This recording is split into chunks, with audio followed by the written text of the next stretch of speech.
क्या कह रहे हो तुम? औरंगजेब ने हथियार डाल दिए और वो एक फकीर की तरह रह रहा है। शाहजहां को जब औरंगजेब का ये कारनामा पता चला तो वो आग बबूला हो उठा और उसने अपने वजीर से पूछा, उसके ऐसा करने का कारण क्या है? कारण का तो पता नहीं शहंशाह, बस खबर यही है कि उन्होंने सेना की पोशाक और तलवार को त्याग दिया है। यह सुनकर शाहजहां और क्रोधित हो गया। उसे लगा कि ये औरंगजेब की कोई सनक ही है जो वो बेवजह सब कुछ छोड़कर बैठ गया है। उसने अपने वजीर से कहा, औरंगजेब तक ये पैगाम भिजवा दो कि अगर उसे फकीरी जिंदगी में ही सुकून मिलता है तो वो वही बनकर रहे, मगर हम उससे उसके सारे ओहदे और सहूलियत वापस लेते हैं। इस तरह औरंगजेब की डेक्कन की पहली गवर्नरशिप का अंत उसके लिए कड़वाहट भरा रहा।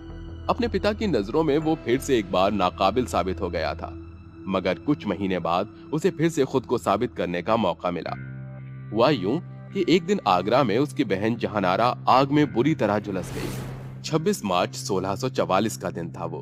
शाहजहां उसकी हालत देखकर बौखला गया। वो उसकी चहेती थी, वो जिंदगी और मौत के बीच झूल रही थी। शाहजहां दिन रात उसके लिए दुआएं मांगता, उसके घावों पर मरहम लगाता, कोई इलाज उस पर असर नहीं कर रहा था। 2 मई को औरंगजेब भी अपनी बहन से मिलने आया, मगर शाहजहां ने उससे बात तक नहीं की। फिर एक पर्सिया से आए एक हकीम के इलाज से जहानारा के जख्म भरने लगे। उन्हीं दिनों दारा ने यमुना किनारे अपने लिए एक नई हवेली बनाई थी। एक दिन उसने सबको वहां आने का न्योता दिया। शाहजहां अपने पूरे परिवार के साथ वहां गया। सब अंदर चले गए, मगर औरंगजेब नहीं गया। वो वहीं दरवाजे पर बैठा रहा। उसके अजीब व्यवहार को देखकर शाहजहां ने उससे पूछा, तुम यहाँ क्यों बैठे हो? अब क्या अपने परिवार के जश्न में भी शामिल होना तुमने छोड़ दिया है? मुझे देखकर वैसे भी कौन खुश होता है, मैं यही ठीक हूं। यह बात सुनकर शाहजहां औरंगजेब से बहुत नाराज हुए और उन्होंने औरंगजेब से कहा, तुम्हारी बदसलूकियां दिन ब दिन बढ़ती जा रही हैं। आज से तुम्हारा शाही दरबार में भी आना बंद। कुछ महीनों बाद जहानारा ठीक हो गई तो औरंगजेब उससे मिलने गया। वो बगीचे में बैठी धूप सेक रही थी। औरंगजेब चुपचाप जाकर उसके बगल में बैठ गया। जहानारा को उसके और शाहजहां के बीच हुए मतभेद की खबरें मिलती रहती थी। उसने औरंगजेब से पूछा, क्यों तुमने अपने हथियार त्याग दिए हैं? सुना है तुम सड़कों पर फकीरों की तरह भी रहने लगे थे। क्या ये बात सच है? औरंगजेब भी पिछले कुछ महीनों से बंजारों सी जिंदगी जीते जीते थक गया था। वो जहानारा से मिलने यही मन बनाकर आया था कि वो उसे सब कुछ बता देगा कि उसने ऐसा किया तो क्यों किया, ताकि वो शाहजहां से उसकी तरफ से बात कर सके। उसने कहा, मैंने हथियार इसलिए डाले थे क्योंकि दारा मेरे मामलों में कुछ ज्यादा ही दखलंदाजी कर रहा था। मैं डेक्कन की समस्याओं को दूर करने के लिए जो भी सुझाव देता वो नकार दिया जाते।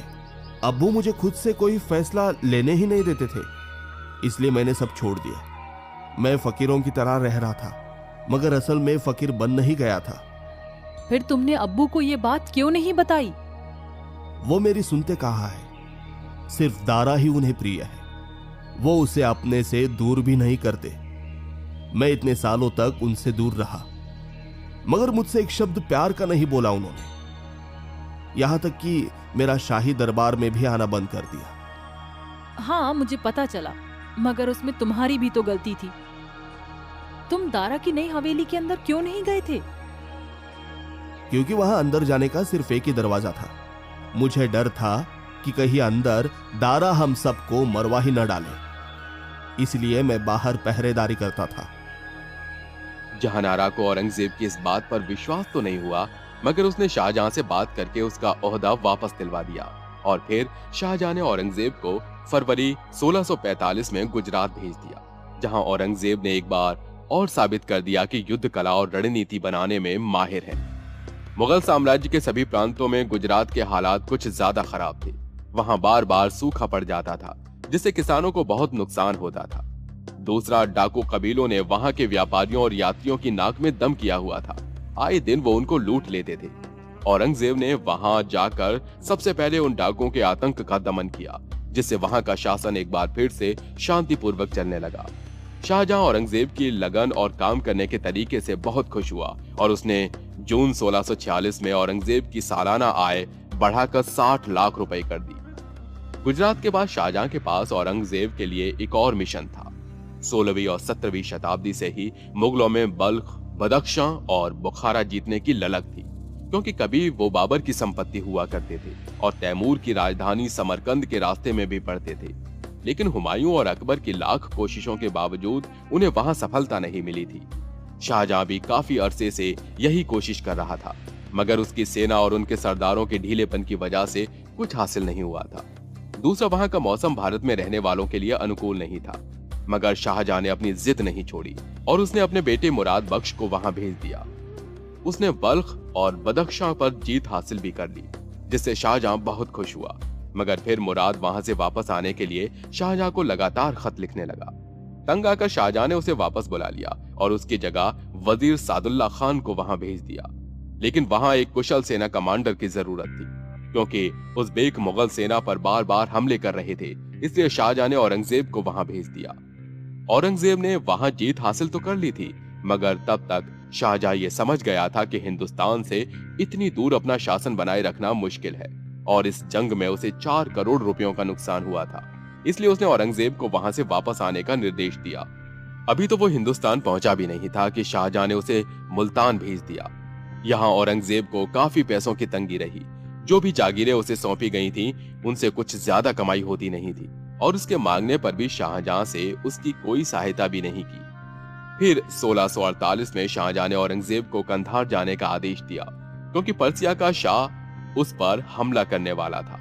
लाहौर से वजीर सादुल्ला खान एक बड़ी सेना लेके निकला और मुल्तान से औरंगजेब 25 मार्च 1649 को औरंगजेब सादुल्ला से भेरा में मिला। सादुल्ला खान ने उससे कहा, तुमने आने में देर क्यों कर दी? कंधार को पर्सिया ने अपने कब्जे में ले लिया है। औरंगजेब को यह सुनकर धक्का लगा। उसने कहा, इतना जल्दी? मुझे बोला था कि अभी उसके यहाँ तक पहुँचने में कम से कम 1 महीना और है। मैं ही जानता हूँ मैं यहाँ तक कैसे पहुंचा हूँ। रास्ते में बर्फ थी, घोड़ों को चारा भी नहीं मिल पा रहा था। वजह जो भी हो, मगर शहंशाह कंधार के हाथ से निकल जाने से बहुत नाराज है। इसमें नाराजगी कैसी?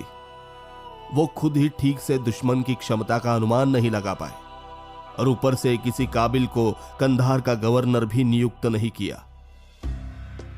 कुछ दिनों बाद औरंगजेब को शाहजहां का फरमान मिला कि वो कंधार पहुंचकर उसकी घेराबंदी करना शुरू कर दे। वो खुद भी काबुल पहुंचने के रास्ते में ही था। औरंगजेब ने कंधार को जीतने के लिए पहली घेराबंदी 1649 में की, लेकिन उसे हार ही मिली। फिर उसके 3 साल बाद उसने दोबारा कोशिश की, तब भी उन्हें हार का ही सामना करना पड़ा, क्योंकि मुगलों की सेना के पास अच्छी और भारी तोपें नहीं थी और न ही उन्हें चलाने वाले कुशल सिपाही उनके पास थे, जबकि पर्सियन के पास भारी मात्रा में विशालकाय तोपें थीं और उन्हें चलाना भी वो बेहतर जानते थे। उन्होंने कंधार किले तक औरंगजेब द्वारा बनाई गई सुरंगों को भी तोपों से ध्वस्त कर दिया था। इसलिए मुगलों को उनके सामने घुटने टेकने पड़े और फिर औरंगजेब 7 अगस्त 1652 को काबुल में शाहजहां के पास पहुंचा। सादुल्ला खान वहां 8 दिन पहले ही पहुंचा था।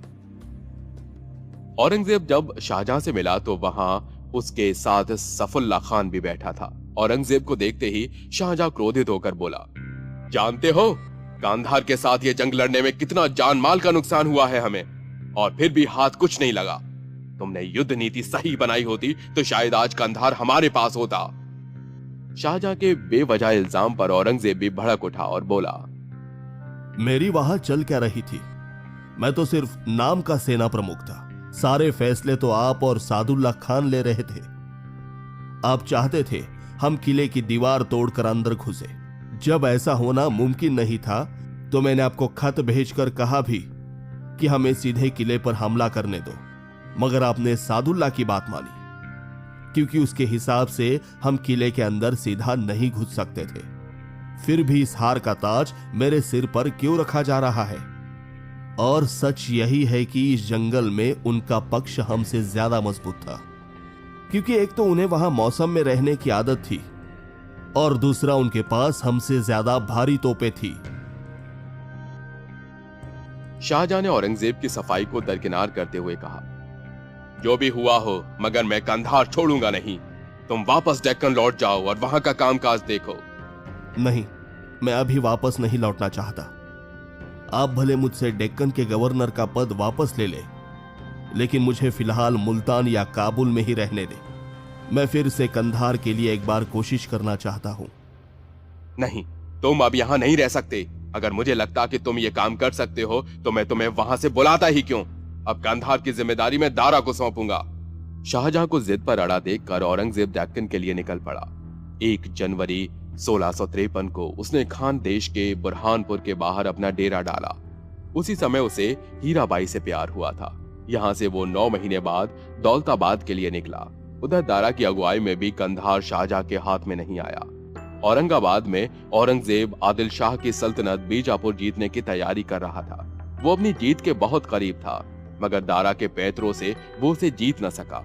दारा ने आखिर क्या किया था और वो क्या हालात थे जो औरंगजेब के साथ साथ उसके सभी भाई मुगल साम्राज्य का तख्त पाने के लिए एक दूसरे की जान के दुश्मन बन गए। ये सब जानने के लिए सुनिए हमारा अगला एपिसोड सिर्फ कुकू FM पर।